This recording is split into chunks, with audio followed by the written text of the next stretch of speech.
the evidence, the arguments of counsel, and the law from the court in that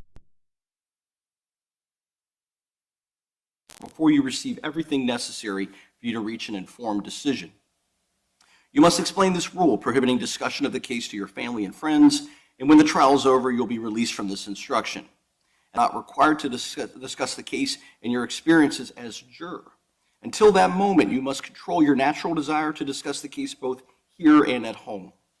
The court instructs you not to converse with the attorneys, parties, or witnesses during the trial.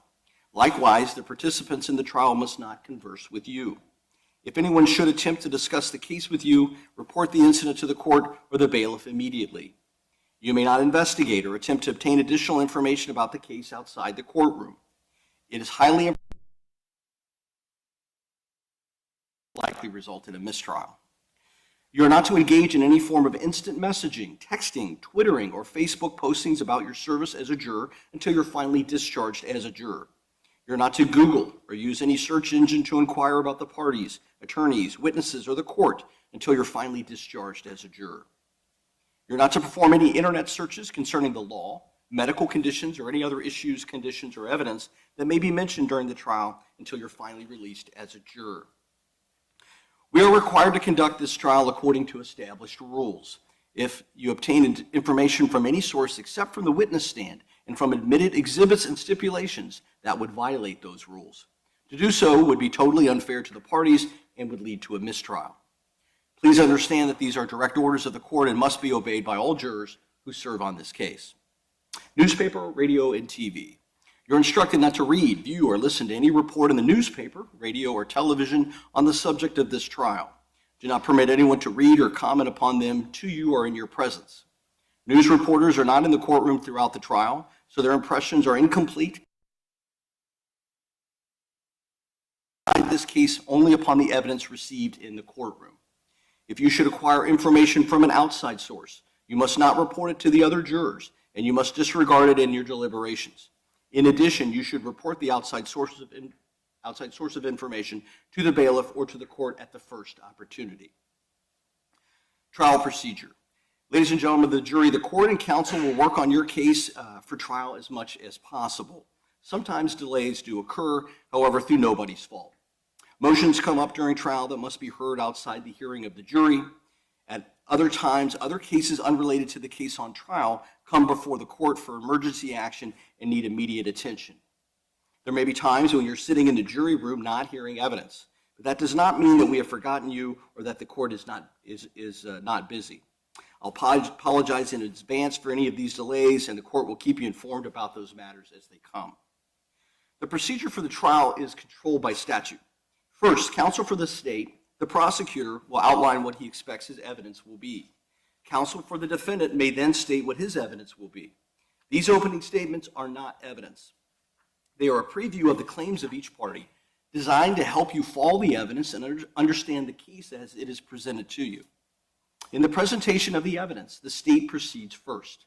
Thereafter, the defendant may offer evidence, and the state may offer rebuttal evidence.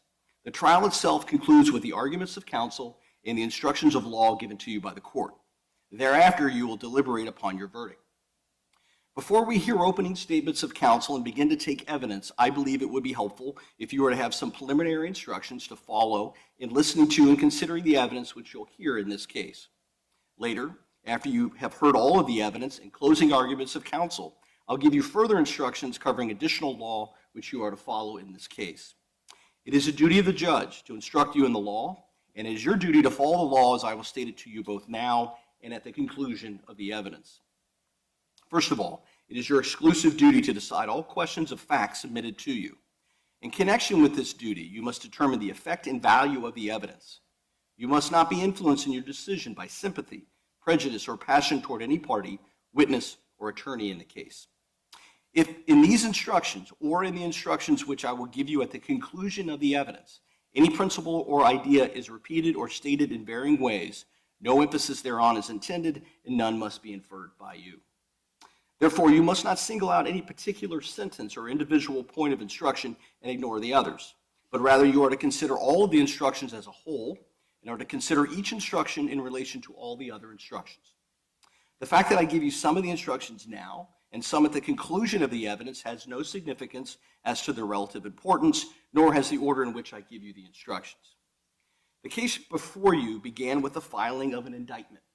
The indictment informs the defendant that he has been charged with a crime. The fact that it was filed may not be considered for any purpose.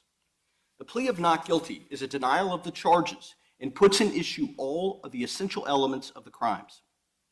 I will briefly describe the offenses charged and give you some preliminary definitions to help you put this case in a proper perspective or framework to help you better understand the charges and what must be proven in this case. Count 1 is a charge of tampering with evidence.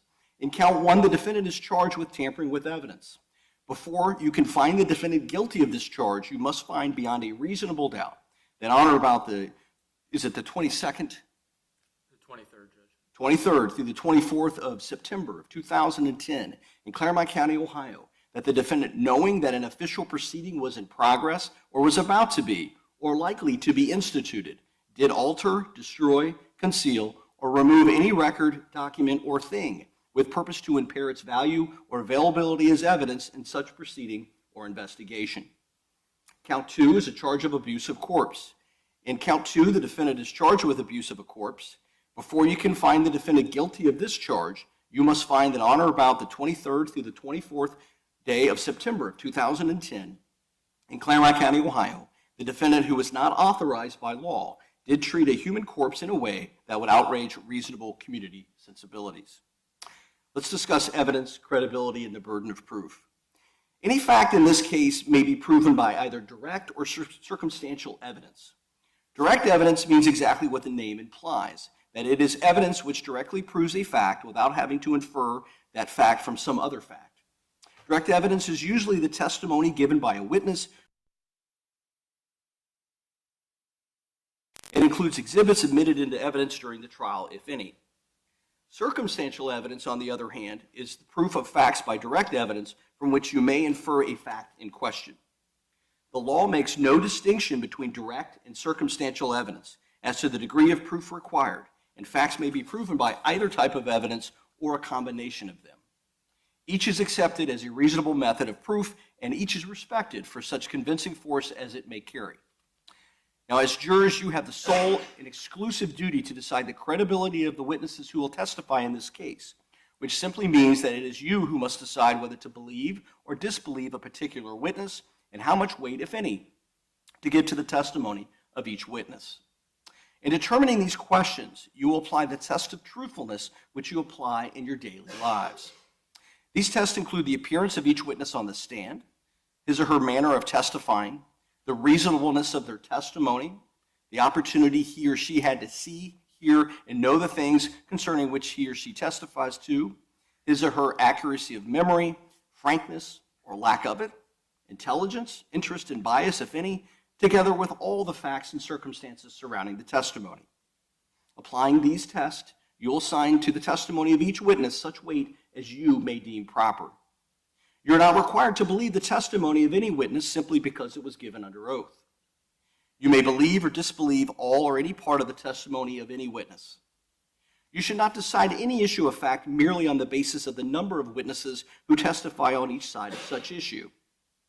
Rather, the final test in judging evidence would be the force and weight of the evidence, regardless of the number of witnesses on each side of such issue. The testimony of one witness believed by you is sufficient to prove any fact. Also, discrepancies in a witness's testimony or between his or her testimony and that of others, if there are any, does not necessarily mean that you should disbelieve the witness, as people commonly forget facts or recollect them erroneously after the passage of time.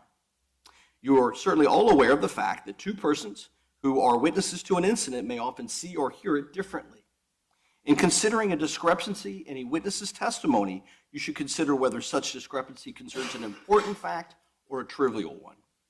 If you conclude that a witness has willfully lied in his or her testimony as to a material fact, you may distrust all of his or her testimony, and you would then have the right to reject all of his or her testimony unless from all of the other evidence you believe the probability of truth favors his or her testimony in other particulars. And the defendant in this case is presumed innocent until his guilt is established beyond a reasonable doubt. The defendant must be acquitted unless the state produces evidence which convinces you beyond a reasonable doubt of every essential element of the crimes charged in the indictment. Reasonable doubt is present when, after you have carefully considered and compared all the evidence, you cannot say that you are firmly convinced of the truth of the charge. Reasonable doubt is a doubt based on reason and common sense. Reasonable doubt is not mere possible doubt, because everything relating to human affairs or depending upon moral evidence is open to some possible or imaginary doubt. Proof beyond a reasonable doubt is proof of such character that an ordinary person would be willing to rely and act upon it in the most important of his or her own affairs. Now, during this trial, the jurors will be permitted to take notes. You should have a notepad, hopefully with a pen. We did provide pens, great. Okay, so you have that. The court has provided that for you. For many years, the practice of juror note-taking was discouraged because the taking of notes may distract your mind from the evidence that's being presented while you're busy taking notes. The other reason was the best note-taker might have more influence on the other jurors than is appropriate. I suggest you take notes where there is a pause in testimony. Remember, each of you must individually determine the issues in this case. At the end of the case, in deliberations, your collective minds will then reach a verdict. Please understand that testimony cannot be repeated nor the trial delayed to permit accurate note-taking. It's your responsibility to listen to the testimony that's provided. There is no requirement that you take notes. Now, please place your juror name on the first page of your notebook or your notepad.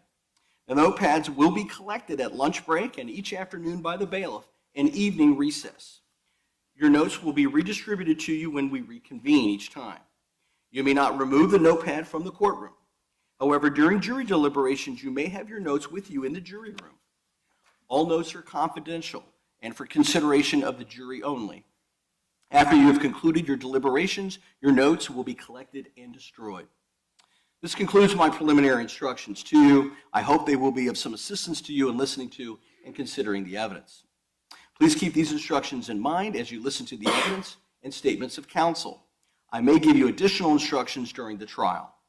When the evidence and closing arguments are concluded, I will give you additional instructions on the law which you are to follow in this case, together with instructions that you have just heard and any given during the conduct of the trial. So you'll get these instructions with you when you deliberate, as well as additional instructions that I give you.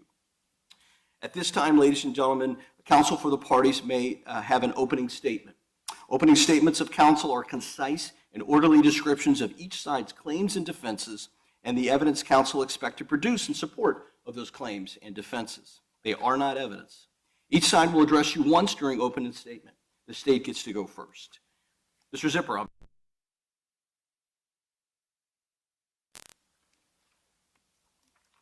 it please the court and counsel, ladies and gentlemen of the jury. We appreciate you being here. You've been thanked for your service. We know that this is a burden on your lives. It takes you away from your family, from your jobs, but we truly appreciate your service here. And with that being said, unfortunately, over the course of this week, you have been called to hear about the complete and utter tragedy that is the short life of a young girl named Paige Johnson. Paige had just turned 17 years old when she went missing, and it wasn't until nearly 10 years later that what was left of her was found. Unfortunately, you are going to hear that Paige's remains were left in a forested area, left to the animals and environment, and left cold and alone. Given the amount of time that passed, the years of investigation, the hundreds of searches, the thousands of hours spent looking for Paige, she was discovered discarded like a piece of trash. You're not going to hear, and to be honest, we don't know what killed Paige. We may never know how Paige died. In fact, I'll submit to you that the evidence will show there's likely only one person that does know. You're not tasked with determining how Paige died. You are tasked to determine the guilt of Jacob Bumpus, as he is charged with the counts of tampering with evidence and abuse of a corpse. So let's talk about those counts. What the state is going to prove beyond a reasonable doubt, first as to count one, which is tampering with evidence, that on September 23rd of 2010, and in Claremont County, Ohio, the defendant, knowing that an official investigation was about to be or likely to be instituted, concealed the remains of Paige Johnson with purpose to impair her remains' value or availability as evidence in such a proceeding or investigation. That's count one. Those are the elements that we need to prove for tampering with evidence. As it relates to count two, abuse of a corpse, what the state will prove beyond a reasonable doubt is that on September 23rd of 2010, and in Claremont County, Ohio, the defendant treated Paige's corpse in a way that would outrage reasonable community sensibilities. How is the state going to prove to you that the defendant could do such a thing to this girl? This week, you're going to hear from a number of witnesses and see a number of exhibits that demonstrate how.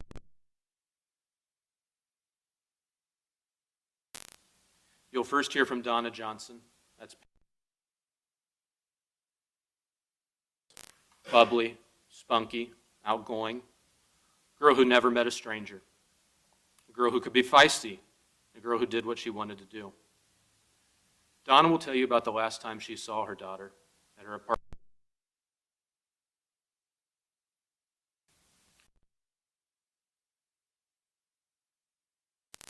She had no idea that she would never see nor hear from Paige again. Donna went to Indiana the following day for a boyfriend's job interview. She hadn't heard from Paige. Paige didn't have a phone at the time. She didn't have a license. She didn't have a car. The last thing she knew is that Paige was going to meet up with her sister. She assumed she made it to Brittany's, but the fact is she never made it to Brittany's. And Donna, since that day, has been living every mother's nightmare. In the following days, family filed a missing persons report, contacted the FBI, contacted the National Center for Exploited and Missing Children, begun hanging flyers all throughout northern Kentucky and Cincinnati. Those flyers contained Donna's phone number, and she kept receiving call after call with information about where Paige could be, and had her heart broken over and over again with each of those calls. As I've stated, Paige didn't have a phone at the time, didn't have a car. Paige used Donna's mother's phone, Jennifer Roderick, on the night that she went missing. They found a number that she was texting, and they found one of the last messages that Paige would ever read. It was from the defendant. "Come outside, I'm almost there," he told her. Donna went to the defendant's home and talked to the defendant face to face. She had to have called someone. She had to have texted someone. Donna pleaded, "Please let me see your phone." The defendant responded by slamming the door in her face. You'll hear from Brittany Haywood, Paige's sister, who was the best of friends with Paige. They hung out and talked constantly. Brittany was with Paige at Donna's apartment earlier that day on September 22nd. Brittany left that evening to go to the apartment she shared with her boyfriend at 1546 Nancy Street in Covington, Kentucky. The plan was for Paige to come down later. Like Donna, Brittany never saw nor heard from Paige again. Brittany knew the defendant, knew that he was friends with Paige, talked to the defendant when filing the missing persons report. "What happened to Paige? Where did you take her?" "I dropped her off at 15th and Scott, a location in Covington," is all the information the defendant would provide. Family and friends started forming search parties. They canvassed the area around 15th and Scott. They canvassed the area around Nancy Street. They began checking abandoned buildings. No one could find her. No one had heard from her. There were dozens of people involved in these searches. Family, cousins, friends, loved ones. At the time, Paige's boyfriend, Ronnie.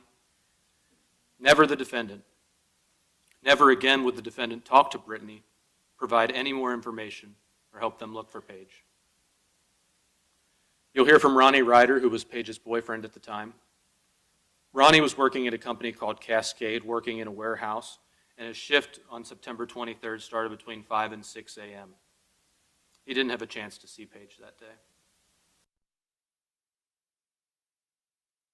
22nd, before she received that text from the defendant saying to come outside, "I'm almost there." After they got off the phone, Ronnie went to sleep, woke up the next morning, and his mom drove him to work. At his first break of the day, he tried calling Paige on Donna's phone and couldn't get a hold of her. Ronnie became concerned at that point and began texting all of Paige's friends, seeing if they had heard from her. Again, no one had seen or heard from Paige. When Ronnie learned the defendant was the last person she was with, he began texting the defendant. He spoke to the defendant on the phone. He told Ronnie he dropped her off at 15th and Scott. Ronnie made a plan to meet up with the defendant after work and go searching the area. Ronnie went to Brittany's house on Nancy and was there for the missing persons report. Following that, Ronnie went to Donna's apartment to help the family, start printing and posting flyers, help searching, and you'll hear from Ronnie, he spiraled out of control after this. He decided he needed to get away from northern Kentucky, and his plan was to move to Minnesota with a cousin. But this was not before he was interviewed by Covington detectives. After all this time, you'll hear that he still cares for Paige, he's connected to their family, and he regularly attends Paige's memorial. You'll hear from Tawny Sanford, who was a friend of the defendant's. She knew Paige, but not well. Tawny will tell you the defendant picked her up on September 22nd of 2010 from work. Tawny hung out with the defendant and Erica Holman for some time. The defendant then dropped Tawny off. Erica stayed with them. Tawny remembers the defendant discussing a plan to hang out with Paige that night. You'll hear from Tawny about a text message that she sent to the defendant at 4:13 a.m. She sent a text message telling the defendant that her son Brax had woke her up in the middle of the night, and he was crying, and she was apologizing for how she acted earlier that day. At 4:18 a.m. on September 23rd, the defendant responded. You will hear and see why these messages are important. You'll hear from John Schneider, a friend of the defendant who knew the defendant through his brother. And in the early morning hours of September 23rd of 2010, you'll hear that John Schneider and the defendant had a plan to meet up. John Schneider traveled to the defendant's house at 7550 DeCourcy, which is in Taylor Mill, Kentucky. At 1:40 a.m., John Schneider and the defendant met at that residence. And John Schneider will tell you that he saw Paige there on the defendant's couch. There was no one else there, just the defendant and Paige. You'll hear from Sergeant Jay Zerhusen, who was a Covington patrol officer dispatched to Nancy Street to take the missing persons report. He met with Brittany there and recalls the other males being there as well. Sergeant Zerhusen spoke to the defendant on the phone. That same story. I dropped her off between 15th and Scott.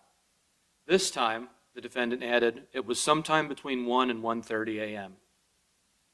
Sergeant Zerhusen will describe that conversation. It was a strange conversation that he had with the defendant, like pulling teeth. Something in the story he gave didn't add up. You'll hear from Detective Brian Froge, who was the first Covington detective that was assigned to Paige's case. He reviewed the preliminary information that he had. Defendant was the last known person with Paige, stated that he dropped her at 15th and Scott, and that it was between 1 and 1:30 a.m. That information did not stop Detective Froge from interviewing, examining, and analyzing everything he could about Paige's disappearance. He interviewed countless other individuals who could have possibly been involved and was able to rule out their involvement entirely. He contacted MySpace, Facebook, Cincinnati Bell for records of multiple potential witnesses or suspects. And from Cincinnati Bell, he received subscriber information, text communications, and what we'll refer to as CDRs, which are call detail records. CDRs allowed him to see every time a phone was communicating with a network tower and where that tower was located. Detective Froge will go through those text messages with you. The communications between Paige and the defendant, the communications between the defendant and Ronnie, the communications between the defendant and others who just want to know what happened to Paige. In reviewing those CDRs, Detective Froge made a chilling discovery that all of the defendant's calls and texts on September 22nd and 23rd of 2010 were coming from Kentucky, except for a few. At 4:13 and 4:14 a.m., the defendant received Tawny Sanford. The defendant's cell phone was not in Kentucky. His cell phone was at a location near Philliger Road, right here in Batavia, Claremont County, Ohio.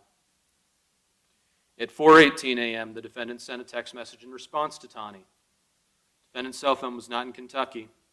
Cell phone was near a location near Half Acre Road in Batavia, Claremont County, Ohio, moving towards Williamsburg. At 5 o'clock a.m., the defendant sent a text message to another individual, Andrew Drummond. Andrew Drummond was the defendant's friend and his brother Caleb's roommate. The defendant asked Andrew if they were still up, to which Andrew responded, "I am." That cell phone location was not in Kentucky, but was in Ohio, near 275, moving back towards the defendant's residence. That's at 5 a.m. This information necessarily changed the location of Covington Police Department's search efforts, but it did not stop them from overturning every possible rock they could. While the entirety of the Covington Police Department investigation unit was working on compiling information, interviewing witnesses, reviewing evidence, tips were coming in continuously, over and over again. All of those tips were triaged, and if necessary, they were followed up on.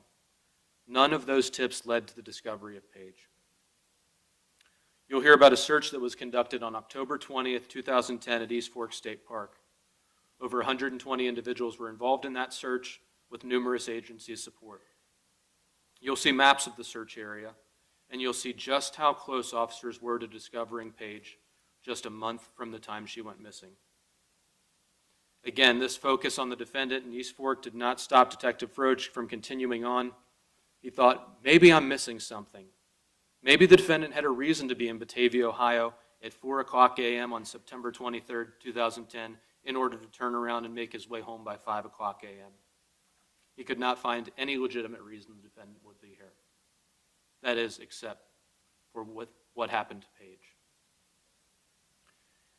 Detective Froge continued to follow up on tips as they came in. He continued to go through evidence. He continued to conduct searches throughout the area. Nothing could help them find Page. You'll hear from Detective Justin Bradbury, who was the second detective that took over the role as the main investigator on Page's case. Unfortunately, Page remained undiscovered during his years as the primary investigator. But like Detective Froge, information related to the defendant in East Fork Lake did not stop him from going through every tip, conducting any interview, reviewing any evidence that might be relevant in determining what happened to Page. You'll hear from Detective Austin Ross with the Covington Police Department, who took over as the lead investigator on Page's case in 2018. Like Detective Bradbury and Detective Froge before him, he followed every lead he could to find out what happened to Page. No tip, no lead ever got them any closer than they had been October 20th of 2010. That is until March 22nd of 2020. On that date, Detective Ross got a phone call from the Claremont County Sheriff's Office about remains discovered in the woods just north of East Fork Lake. Detective Ross knew immediately that we had finally, after all of these years, all of the searches, all of this follow-up, had found Page. What they found was Page's skull, missing a jaw and any semblance of a body. That's what had been located. Because the defendant left her there, September 23rd, dead and cold in those woods, 10 years prior, there was not much left of her. She had been left to the environment, and even worse, to local wildlife. Detective Ross responded to the recovery scene, which was at Mathis Road in Claremont County, Ohio. Detective Ross will tell you this location is 1.17 miles away from the cell phone tower the defendant's phone used on September 23rd at 4:18 a.m. You will see photos from that search and how Page's skull had been located. You'll hear about the positive identification that was made through the use of dental records. And following the discovery of Page, you'll hear about Detective Ross's continued investigation. He'll tell you about additional Facebook records that he collected, additional phone records of the defendant. There had to be some way to explain what the defendant was doing in Claremont County on September 23rd of 2010. Ladies and gentlemen, there isn't. There is no other way to explain it. In the years following, from 2014 through 2020, all of the cell phone records that Detective Ross could get, not one single time did the defendant's phone communicate with either of those towers again. Not one single time did it communicate with that Philliger Tower. Not one single time did it communicate with the Half Acre Tower. In years following the defendant's trip to Batavia, Ohio, on September 23rd of 2010, he did not make a single trip back to that area. You'll hear from Jason Kendall, who was a man that lives locally, and a few days into the COVID lockdown, went to take a walk in the woods to find some deer antlers. As he was walking, he made a discovery that family, friends, and law enforcement had been holding on to hope for years. Paige. He called the sheriff's office, who responded with him to the scene. You'll hear from Dr. Beth Murray, who's a forensic anthropologist who conducted the osteological analysis of Paige's remains. During the search, numerous bones were located. The only things that were recovered that could be determined to be human were the skull, mandible, and a rib bone. She sorted through what was found. Because of the small amount of remains, Dr. Murray could not determine any type of antemortem or postmortem injury. She could not determine the Paige's cause of death. She will tell you about the weathering of Paige's remains having been left out so long to the elements, and she will tell you about the damage done by local wildlife, including teeth marks on Paige's skull from animals trying to get what calcium they could from what was left of her. You'll hear from Dave Rader, who's the regional director of EquiSearch. He's been involved in hundreds of searches around the country for missing persons, and he first got involved with searching for Paige in 2012. He'll tell you about the countless searches that he conducted. And with his experience, he was brought into the scene of Mathis Road in March 2020. He will tell you about how his organization operates, how their searches are conducted, what they are looking for, why they are looking for things in that manner, and what can happen to a body left to the environment and wildlife for so long. You'll hear from retired evidence technician Greg Shelley. Greg Shelley was working at the Claremont County Sheriff's Office at the time. He responded to Mathis Road. Greg Shelley responded to hundreds of crime scenes around the county. He was the evidence technician for the Claremont County Sheriff's Office for 10 years, and he had never heard of this road, didn't know that it existed. He'll walk through the recovery site on March 22nd so you can see just alone how Paige had been all of this time. You'll hear from Sergeant Nick Crouch, a detective with the Sheriff's Office, who responded for numerous searches on March 22nd, 23rd, 25th, and 26th. He will show you all of the items recovered, human and non-human animal to be determined by Dr. Murray. He will show you mapping of how canines were used to search the area. He will show you how his GPS was used in order to record locations and discovered remains. He will show you how those remains were mapped. He too will illustrate the fact that Paige's remains were recovered just outside of a mile from the tower the defendant was using on September 23rd at 4:18 a.m. And finally, you'll hear from retired agent Kevin Horan, who's an expert in cell phones and call detail analysis. Retired Agent Horan was a founding agent of the FBI's CAS team, which uses cell phone analysis to track and apprehend fugitives, wanted persons, and missing persons.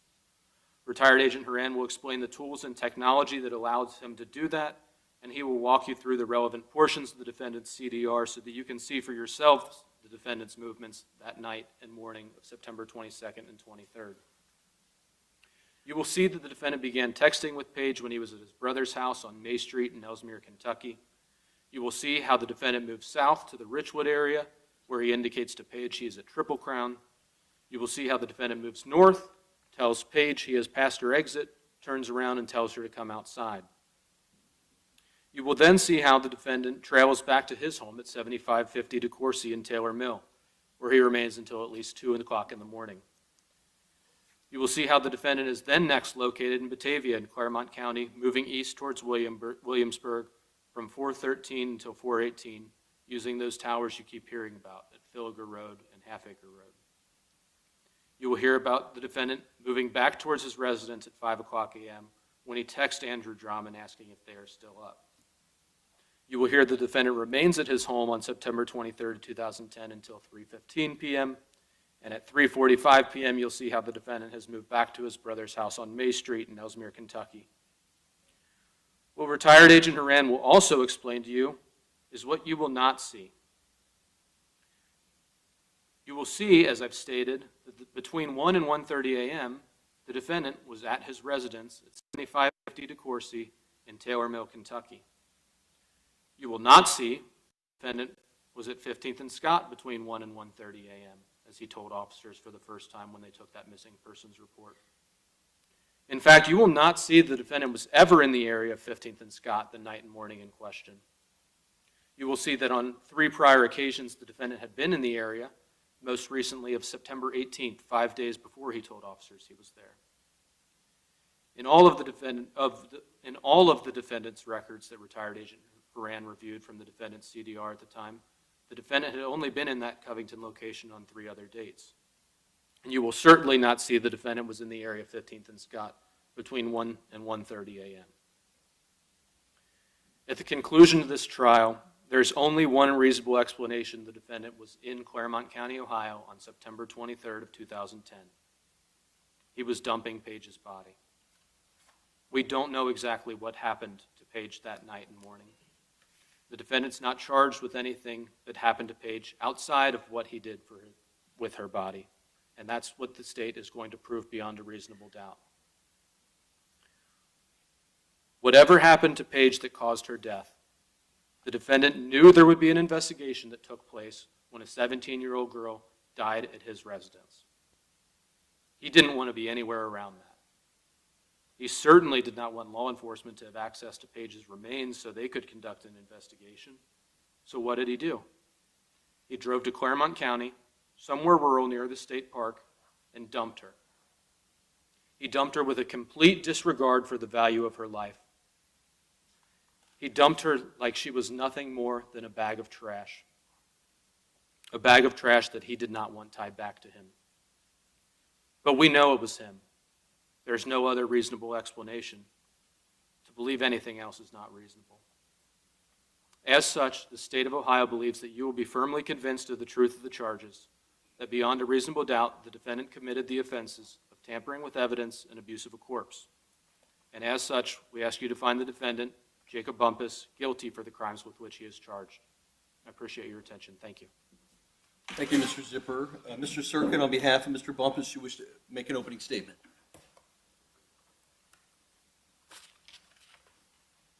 Please the court, gentlemen, ladies and gentlemen of the jury. This case has a lot of emotional background to it. And, I mean, obviously a young lady passed away, or died. And the state is trying to make this whole case based upon everything in a human being's life is determined by their location on a telephone. They want you to believe that the only time anybody is here is when he uses his phone, when he's here when he uses his phone, that he's here when he uses his phone, and nothing in between. That may be the way we've developed and the way we are living our lives today. This was 2010. We had cell towers. We didn't have GPS coming from space where you have a satellite that follows you all the time that your phone is on and can tell you where you are in between. We can't answer the questions. We have been objective. We haven't said that everything that I find that a person did or that I can say from a telephone, this is what where he was, this is what he did, this is what must happen, and we forget about everybody else. As I said to you, and I think the evidence will show, that on that day and that night, Jacob had spent the evening with a young lady by the name of Tawny and her friend Erica. They were at his house. They'd been coming to his house for several weeks. They used him just like Page ended up using him.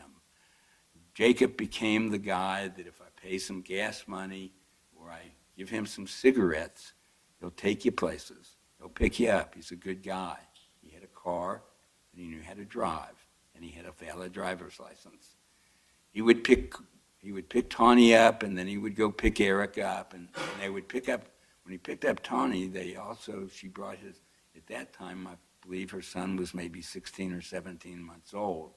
She'd bring the son over to Jacob's house. She liked Jacob. They were friends, and he let them use their house for whatever reason. They hung out together. And on that day, December 22nd, they were hanging out at his house. And in the evening time, he took Tawny home and then eventually took Erica home. And then, he goes back and he gets up, and then he starts getting text messages from Donna. Hey, will you pick me up? I got, and you'll see, and I think the discussions will be, that you'll learn from Brittany, and you'll learn also probably from the mother, Donna, that Paige wanted to get out of the house. You'll also learn, I think from the evidence will show, that Paige was in a bad state with her boyfriend, Ronnie. Ronnie off and on lived at Paige's grandmother's house with Donna and Grandma and Donna's friend, I think, along with Paige. And just very recently, Brittany had come back home. And out of this situation, you have that Donna, or not Donna, but Paige was a young lady of her own mindset. Paige was attractive, she was cute, she was teasing, and she was demanding, she did whatever she wanted to do. She ignored advice and whatever else. And on that night, here at 11 o'clock, 11:30, she starts contacting several people. I think that the text messages will show you, trying to get a ride. She hooked up with a gentleman by the name of Jason Gabbard, who was in his mid-20s at the time, and wanted to go to Jason's house to party and to come over and hang out. And that eventually, and Brittany was going to be there. And Brittany had moved back home because Brittany had a fight with her live-in that she was living with at 1546 Nancy Street. And Brittany also indicated at some time, and the evidence will show, she didn't want her mother to know that she had gone back to 1546 Nancy Street, because she had just prior to that filed for a temporary protective order against her live-in, who was first name was Michael, I believe. And so she wasn't supposed to be hanging out down there, but she was hanging out down there, and she had decided that she would go and hang out down with Jason as well. And eventually, Paige persuaded Jacob, the nice guy, to come pick her up. He had just dropped off Erica, and he was going to go home. Going to go home and go to sleep. And what happens is he gets the call, he goes in the texting and the time, who keeps the exact time when people do things. He goes and he picks up Paige. They go back to his apartment or his house on DeCourcy.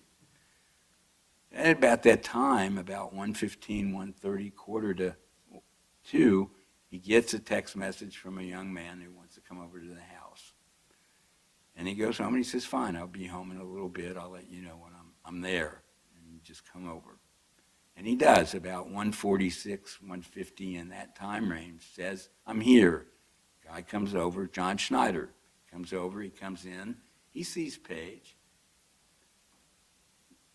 And then he leaves, and then, then Jacob takes Paige where she wanted to go, to 1546 and Scott. And well, she had told him she wanted to go to 15th and Scott.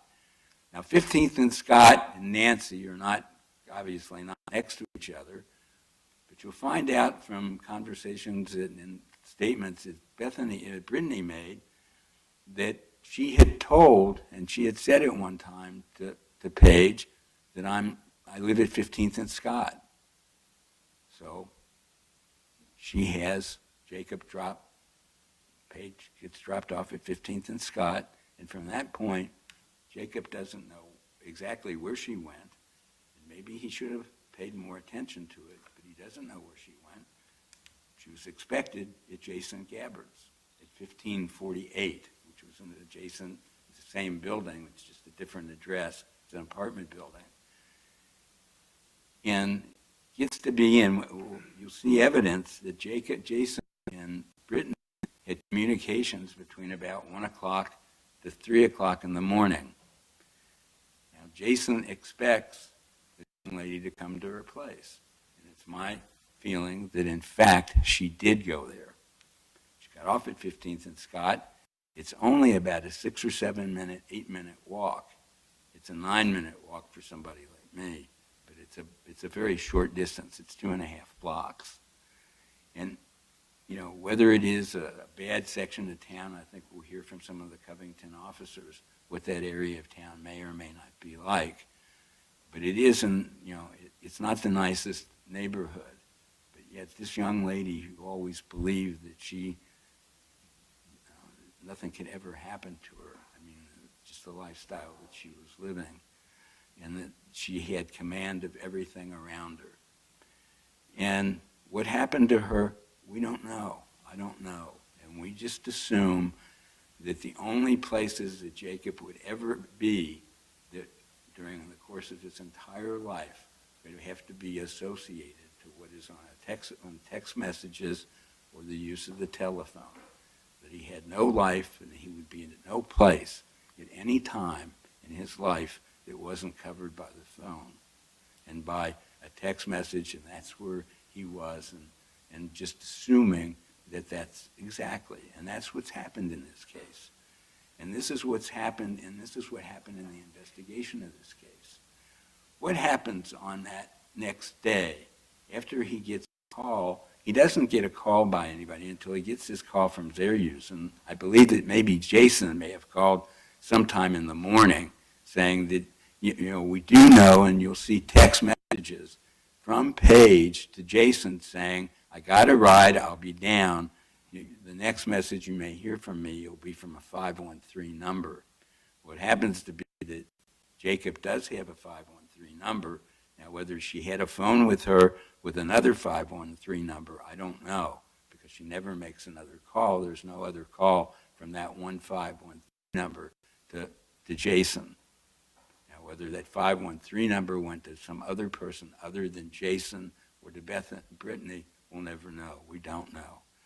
Because when we went back to investigate, when these charges came about in 2018, the evidence will show 2023, we're at 20.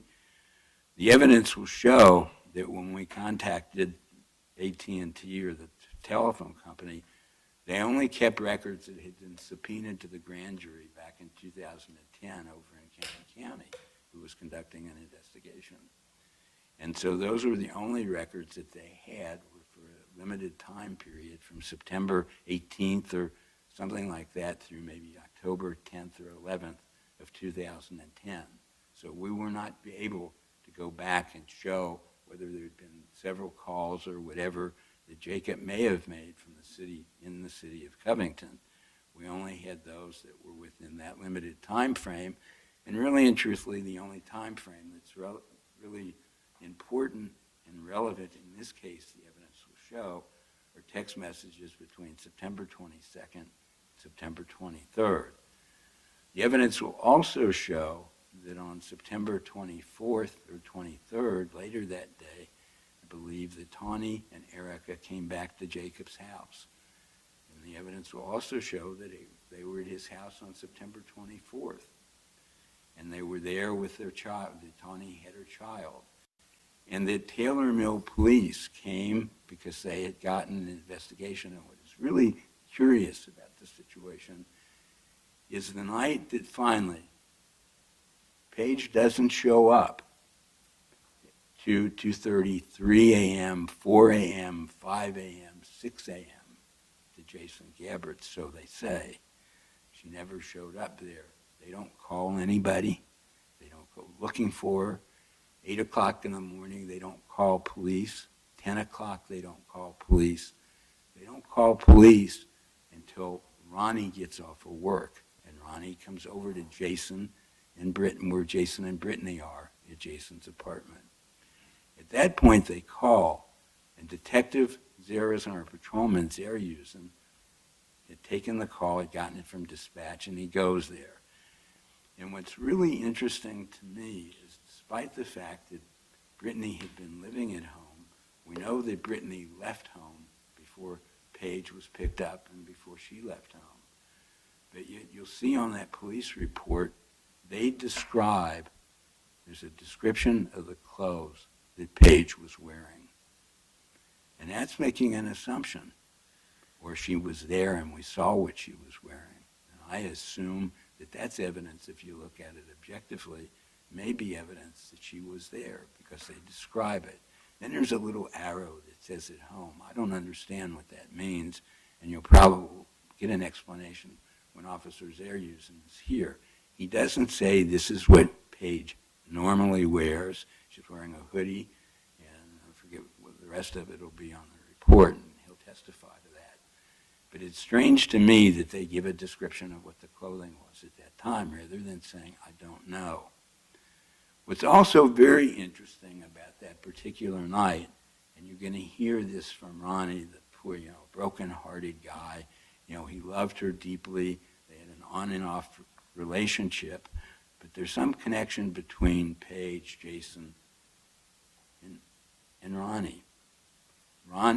Jason goes at Paige's request to pick Ronnie up from rehab maybe a couple of months or 6 or 7 weeks before this September 22nd day to bring him back to Covington because he had been released from a halfway house or a rehab center. And on that night that she goes missing, very oddly, Ronnie's telephone is off from 8 p.m. until at least sometime in the morning. You'll hear that from Detective Frage. That when he checked, he initially believed that maybe it was just off because Ronnie gave an explanation why he didn't have any calls between specified hours. And he's going to say, because I had to get up early for work. But yet, because I had to go to work early. And what's really interesting to me is that we heard, and Ronnie's going to tell you, and I think he has said to the police, and I think you heard it from the opening statement of the government, that, he called and talked to Paige between 10 and 10:30 p.m. on that night, and then he called Grandma the next day. And you have to understand that Paige normally used her grandmother's phone. It's an 859 number. I think the last 4 digits are 2103, but you'll see that. There's records undisputed of who had what phones and whose names they were in. So there's something wrong there if we want to talk about time and what time things happen. But strangely enough, and then he's going to tell you that after being interviewed by the police, and he's going to say to you that Jacob never offered when he called to get together to help, and Jacob never helped in the search. And they take that as being something negative. Well, what happened was, and you'll see the text messages, when there were the communications in the afternoon from Ronnie to Jacob, Jacob says, why don't, we'll get together when you get off work and we'll go searching. And, Ronnie responds that, I'll let you know. Well, Jacob never hears again from Ronnie. He doesn't get connected. He doesn't pick him up later, doesn't tell him that he's now available to go look. So there's another side if you can completely continue to look at it. Ronnie gets interrogated by the police. They talk to him. And he says, well, I'm really brokenhearted. This is all, I can't take it. That's the love of my life, and so on. I need to get my head together. I'm leaving town. I'm going to go to Mississippi. No, I'm going to Minnesota. Well, it gets him away from the attention. But before he leaves, he stays off and on at Donna's place, the grandmother's. And he's got access. He knows the key to getting into the Facebook account and how to get into that MySpace, whatever they call it back then, and the communication thing. He knows how to get into that. Nobody else does. And when he gets back to the house, and hopefully he'll agree and admit that he went into it. And he stayed there. And why I'm talking about staying there and whatever is it becomes significant that in his interrogation by the police, the Covington police, he says, I need to get out of town to get away, and so on. And they ask him, don't leave. We don't want you to leave right now. We want to further interview you. We'd like you to take a lie detector test. Objection. I'm not putting in any evidence about it. You want to approach, gentlemen?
last mention of a potential polygraph, you are to disregard, strike that, and act as if you've never heard it, not consider it in any way. Go ahead, Mr. Sir. He was asked not to leave town. And he said, I've already bought a bus ticket. And they said, well, how much was it? It was like $150. And he said, I don't have any place to stay. Of course, he's been staying at Donna's. And he said, I need the money. And the detective says to him, well, you can put a deposit. I'm going to go to Covington. There are a lot of places for rent. You can put a deposit down and, stay there just a couple days and then you can go to Minnesota. And he had earlier said, he'd been saving money for him to get an apartment so that he and Paige could live together. And he said he had already saved over $1,400. Well, within this very close range, this $150 seemed to be that if he couldn't get a refund, was a very significant amount that he didn't have any money to go stay anywhere else. And so he does leave town. And, he comes off of the radar, and you'll find when Detective Froge goes on the stand and he testifies, he's going to start to say they keep logs. The Covington Police Department, each of the officers keep, at least the officers that were involved in this case, is what I would consider almost like a business record. They keep logs of everything they've been doing and what they've done and what they didn't do. And within those logs, you're going to see that, Detective Froge at some point, a couple of years later, decides maybe I turned away from any suspicions of Ronnie too soon. He kind of says that now that I realized that his phone wasn't like on silent and we've determined that it was in fact turned off, and it becomes, that's important. There's a guy that's somewhat concerned about the whereabouts and what his girlfriend is doing, and so on. And it's very odd, again, that the phone would be off, who constantly live, and they say they don't make any inference from that or ask you to make any inferences from that. There's a time span that the phones are not there. They don't say anything to you about that. Whereas any time that Jacob couldn't conceivably have lived or done anything outside of the time frame that would be on his phones. I can't, I don't have the burden to explain anything to you. We don't have to present a thing. The state's got to prove their case, and what they're doing is all circumstantial. And to go further with the searches, they had searches, they brought search teams in, professionals, to guide them from Texas. They did that, I believe, in the early parts of October of 2010, at which point the foliage all around the areas would be, the trees would start, the leaves are pretty much fallen. It's usually the beginning of football season, and it's a fight with the wife. I want to go to the game. No, you're going to rake the leaves first. And because it's starting to get clouded up in that area. In the area where they found ultimately in 2020 the skull, at the time in 2010, there were billboards. They were positioned there in the front of the billboard area. It was pretty smooth grass and had been pretty well taken care of. And that the evergreens that they got planted at some point right across the street on Mathis, they were babies. They weren't grown, covered up. And so if you're driving 32, you pretty much can see those billboards. And that that billboards have ads on them that periodically are changed. And that people maintain that, and they go there, and you're going to find that ultimately down the road when the skull is found, there may be some dispute, but it's clear that Detective Ross, who came across, and after they found the jaw and a part of the head and possibly a rib, that it was like within 20 or 30 feet of those billboards. And that becomes important, because I'll tell you why. When, none of you seem to have been familiar, but I'll have the officers, I believe, will testify that Mathis Road is kind of a halfway street. It's not like a regular street. If you go down 276, if you were doing that at 2 or 3 o'clock, 4 o'clock in the morning, 5 o'clock in the morning, you'd probably be taking your own life in your own hands because of the fog. There are no lights. The billboards aren't lit up, so there's no lights there. And all of a sudden, I mean, it's like you'd have to know that street was there in order to turn to go up there, to go around the billboard. And why would somebody dump something so close to the billboards or in an area around a billboard where you know workmen are going to come and take care of it? And at that time, I believe the field right behind that immediate area was used as a cornfield. So that means that people, planted it in the spring. I'm not much of a farmer. I'm a city kid. I don't know a lot about taking care of, growing, corn and that. But at least somebody's going to go there, and this is pretty close to the area that you would get access into the area where that was. And if this body is lying there for all this time, from that point on and deteriorating, somebody'd see it. It would also seem to me that it's close enough to the East Fork Lake, at least to the campgrounds, it's maybe, within a mile or whatever, just that, I'm not real good with directions, but it's closer to the river, I guess it would be south, from 726 or 276, they almost run parallel. And with the searchers, and there were a couple searches that the search teams were directed by the gentleman from Texas, came in and went, and they used dogs and so on, and didn't pick anything up. And it still would have been that people still would drive that area, people with billboards and so on. And I asked the question about vultures. Would be an indication of an area they would be swarming around, at least up there, to an area that was it overlooked, and did they find it? There wasn't anything there. And so everybody is putting, again, pieces together like it happened like today, this happened, and then, 45 minutes later we see this. And there's no time frame for anything else to have happened. And over the 10 years that they targeted, they were just after Mr. Bumpus.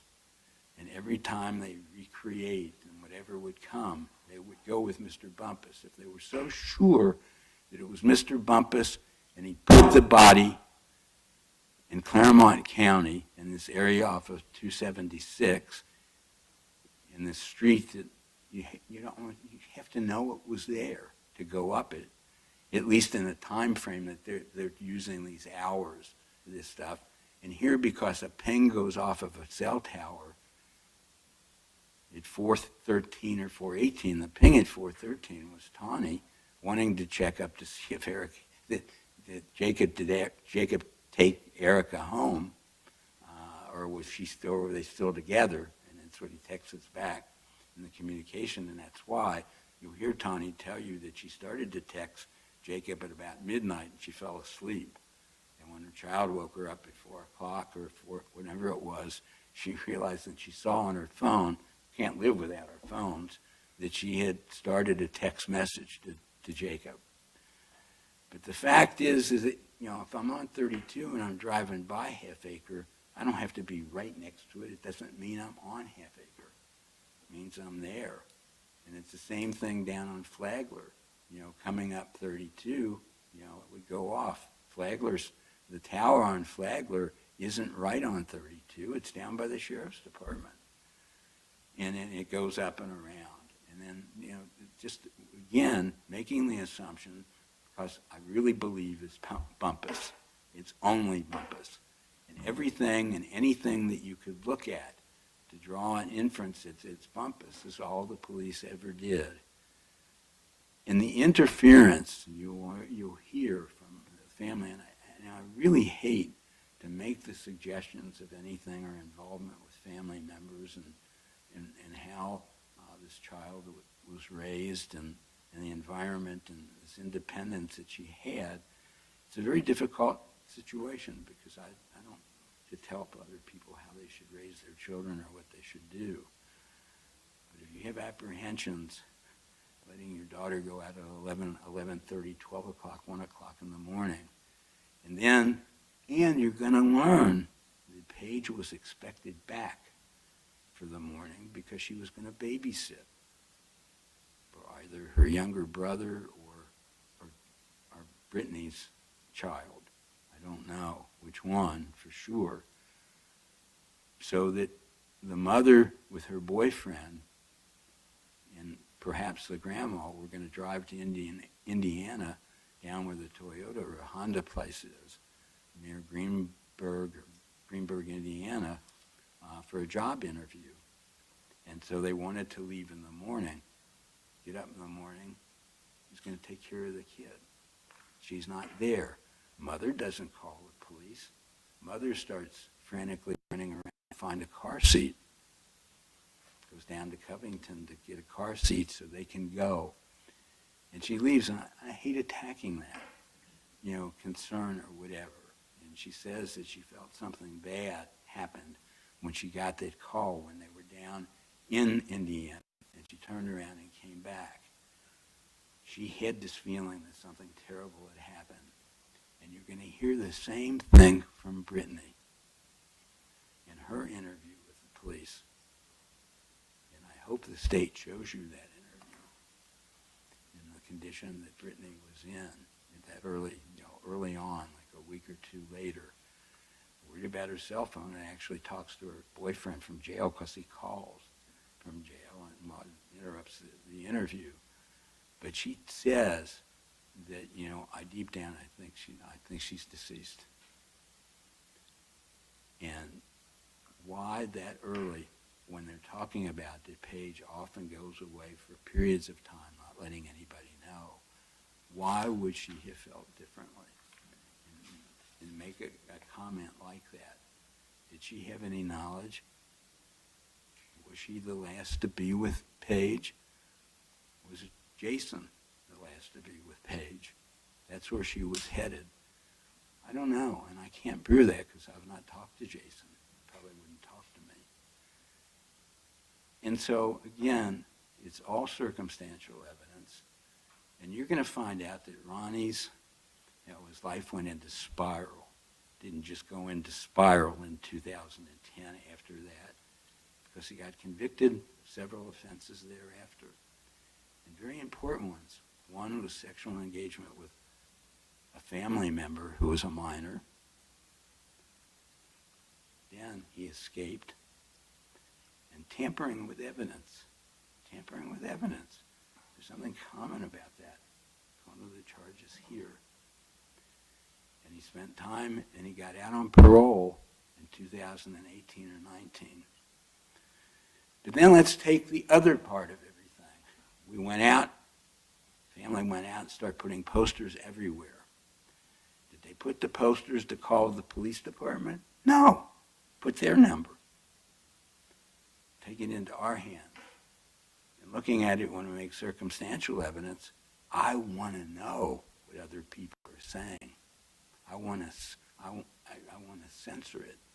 If I get the calls, I can then, is it safe for me to tell the police what I may, does it fit in, or am I protecting anybody? I don't know. But those are inferences I think the evidence was going to show you. It's going to come up during this trial. And along with that, that they go do all those kinds of things. There's an interesting note that one of the officers wrote from his interview with Donna, I think early October of 2010, that Ronnie was staying at their house, and he kept asking, he wanted to sleep with Brittany because he was lonely. It would remind him of Paige. Now, is this some kid that all of a sudden his life went spiraling? That doesn't just automatically, from a tragic event come about. And now you'll hear from Ronnie bringing in his evidence, and it's important, and why I tell you this is it's really important in determining credibility of people. I mean, it's a lot. This is stuff you got to believe one person, or you got to make something up and come up with an inference that goes to try to push it on to Jacob because we're making a big deal out of these cell phone towers. A young guy perhaps driving around or whatever else because it pinged, and the coincidence. But Brittany, over the years, gets very involved with, being interviewed with the media. Every year they have their little meetings with the media. Every year they apparently have meetings with the police department. And in February of 2020, Brittany, along with Donna and another relative of the family, are interviewed. I've forgotten the name of the program. It's something, it'll come up. But they brought it something about, crime and missing people. And she's interviewed, and she just keeps talking about, we know that body's over there at East Fork Lake. It's over in the East Fork Lake. East Fork Lake. We've checked everything. It's East Fork Lake and it's Jacob Bumbus. It's whatever. And they ask, have people call in. And at the end of that, in February, when it played, it ends and everything's the same. But if you listen, they updated it in late February or early April, or sometime after the body was found. And the aunt is being interviewed on that program, and the evidence is going to show that she had indicated, and the police will have to admit it, because she said that the family had a meeting with the Covington Police Department on or about February 28, 2020, to get an update. And then lo and behold, 3 weeks after that, we don't find a whole body. They're going to say, well, the animals came and took the parts and all that kind of stuff. They don't deny that the body was above ground, apparently, they say. They find the skeleton of a mandible and a jaw, and possibly a rib, even if it's a rib. So the other part of the body, not one piece of clothing. They bring out dogs. After they remove that, there's no smell of any other human. They don't find any other human. They find scattered bones, but they're not human. The dogs don't alert to anything like that. It's isolated. They're very small items. And I hate to think that somebody would have then, years later, if I did something and I wanted to cover it up after these broadcasts, and I know that they're targeted for 10 years at this young guy, that what a way to close the case. And so that my conscience would be completely free that I got away with it. As I drive by, go through Claremont County at Spring, and I drive around at any time of day, it may be, and I find this spot, and I drop it, and I drop it in an area yet where, because these billboards are there, you figure people are going to come, they're going to come and change it. And the billboards were high enough that the guys had to probably use a ladder, so it gives you some go down there in that. And, even back in 2010, that people used drones or they used helicopters and they flew over areas, and you would think they would see it, but all of a sudden there's a skeleton. And lo and behold, out of curiosity because of the pandemic, got to take a walk. I'm not saying at all anything about the guy that found the skull. But he goes traipsing through, parks his car, drives down to that area, goes up into this area, and is walking and, looking, says initially he was looking for antlers, and, from the deer and all that. And he comes upon this skull, and he does the right thing. He calls the police, and they come out. But immediately, just absolutely immediately, with the big press conferences and everything else, whose name comes up? That young man. Do they look at anybody else? Do they start to continue on to the idea, well, we got these cell phone pings. Everybody's just with the cell phones and whatever. And you'll learn, today, if you come up in an FBI agent or if they come up with the records, you're going to be right on point because it's coming from above, and they got you all the way. And then you're also going to learn, with a suspicion on him, we get search warrants. Covington Police back in 2010. It's this guy. We know it's him. We go ahead and get the search warrant to search his house. Oh, we found some red solvent, some red material. was liquid on the kitchen sink in a glove. And they take it back and they test it. Experienced, well-trained detectives. It's Kool-Aid. It's Kool-Aid. It was for the kid, for Tawny's kid, when he babysat for the kid. Then it's, oh my God, okay, that's not enough. We get a search warrant for his brother's car. And we go there and we go in there, and oh my God, we see something red. And it's red paint. They don't even know the difference. And they find a spot of blood on the seat of the car. Ah, that's it, we got it. They send it out, and it comes back. It's not Donna's DNA, or Page's DNA. So they're back, you know. So, but it's still him. And you're going to hear evidence that even on the following Friday, you know, the Taylor Mill Police Department go to his place. And they go in, and he says, you know, come on in. They come in, they search around. They don't see Page. They don't see anything unusual. They see the two young women there and another guy, and all is normal. But with all this and this attention and these search warrants and going after this kid, and, you know, and then I think it also becomes strange is that they never continue to start looking at other people. They did. They interviewed a lot of people. But being as certain as they were, they took all these calls, and then what did they do to continue their investigation? Fraud starts dealing with psychics. And they search all these different places. Now they got the pings. They got them. And telling you that it must be, that the body must be over here because we got these pangs. But yet when they got these clues that it's in the Licking River, it's in some well on some property over in northern Kentucky, and in fact there was a lake that wasn't used anymore somewhere over there that I think some psychics said they thought it was there. So they go to the owner, the police department go to the owners of that place, and can we go and dive or go look for a body in there?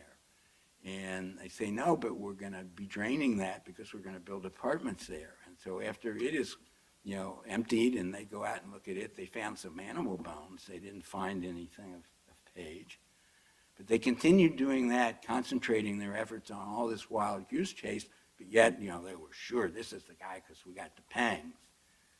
And, you know, we want to blame it. And it's really a very tough situation to be in as a defense lawyer in a case like this. Because I don't know the answers, and I don't have the ability to go out and do the kind of investigation that maybe should have or should not have been done. But I certainly wouldn't be going to psychics, and I wouldn't be wasting my time with that. And there was a lot of communication with that, and it was all kinds of national publicity on this thing. It was all over the place, interviews and that. But I go back to the idea of you want to get in the evidence, and you put it together, and you get back to deliberate. That really grabs at me is, was it possible that she really did go to Jason's house? Or maybe, is it possible that she really got out 15th and Scott and somebody else got her? They took her away from this area or whatever. But it had to be somebody that was included with all this news media and everything else. Because it would have been simply crazy for this kid, after that announcement, not to go back in that body and take it and hide it after that podcast. And after all the rumors that the body, and back to the attention of East Fork Lake, I'd have certainly gotten in my car one afternoon, if it's as shielded from the road as they'll want to make you believe, and that nobody could see it. It's not irregular because it runs parallel to 32. I'd have gone there, I'd have dropped it. I'd have picked it up and removed it from there. And I find it hard to believe that in that immediate area, again, there were no clothing that they found that came back. My understanding, and I think the evidence, and we'll get into that when the doctor from Mount St. Joe testifies, that looked at the bones and looked at them, There's an awful lot that DNA can tell us in today's world. And I find it strange that they can come up with bones and whatever and tell you, oh, this was a it's different in our ancestry into becoming humans, and kind of give you a date of, that body is so many ages old, or it's been buried for so many years, or it's been out around, that they couldn't really pinpoint perhaps some idea of when this body may have been exposed to the climates. I mean, when you're talking about, and it's really important, could it have been that body there in 2011? Could it have been there in 2012, 2013? And could you tell that? Could you tell when, or give an approximation of a death? Because coroner's reports, they did testing, and they couldn't find anything. And nowhere will you find anything that on the body or any of the, well, you can't on the skeleton or whatever, but there's no DNA anywhere of Jacob. And if there was any DNA that would match something, they certainly could have matched it at least with a family member, perhaps as to Brittany. And I hate saying that, to putting it, because I don't really know. And I'm not in a position to want to make accusations. But I'm telling you that the evidence, if you sit and listen to it and you learn a little bit about Paige and her independence of doing whatever she wanted, and I'm not going to go into her behavior and what else she was permitted to do and undisciplined and so on with that, dropping out of high school and a sophomore. It was a family tradition. Brittany dropped out of the same high school. They didn't even have records with them when the police checked with that. They were both and Paige spent her whole life wanting to be like Brittany. And Brittany's going to come in here and say, I'm a reformed, a drug addict. This made me, I went down the deeps. I became, the depression of it. I became a drug addict, and I got rehabbed in 2015. And I think it's marvelous that she's gotten rehabbed. But how much does she really remember, and how accurate was she in whatever, and the desire to have to lie or not tell the truth, 2015. And everybody's going to say, well, he began to act strange after all this attention. Hey, there are police calling my house. They're coming to my house. Everybody, every time I look at the paper or see the television, they're talking about me. They're after me. This is bothering. This is affecting me.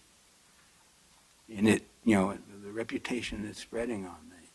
So when you hear all the evidence and at the end and we meet again, I want to apologize in a sense ahead of time.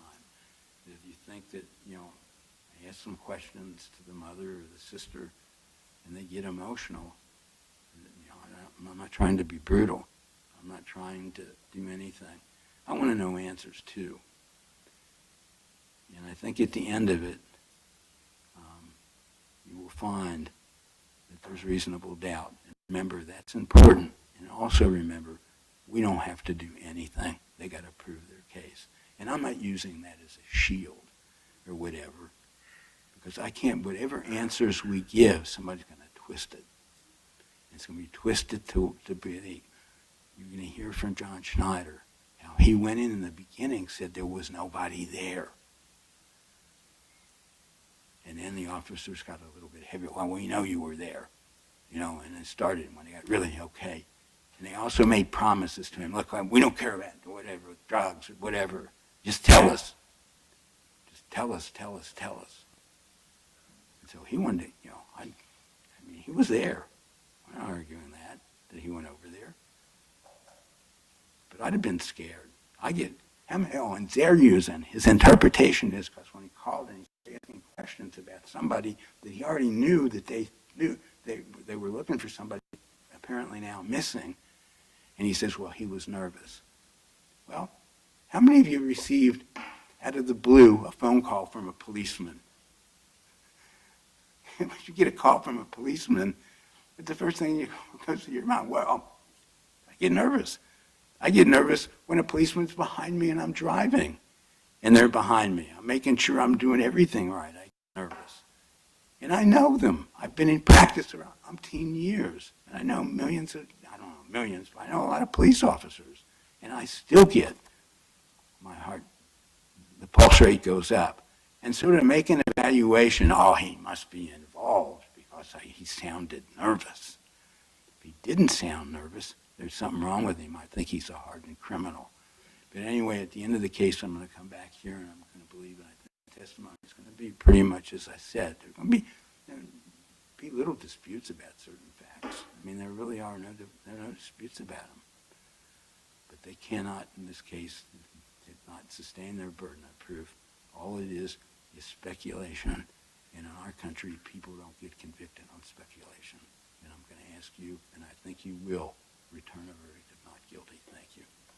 Thank you, Mr. Cirkin. Gentlemen, I think this might be a good time for a break before we begin the state's case in chief.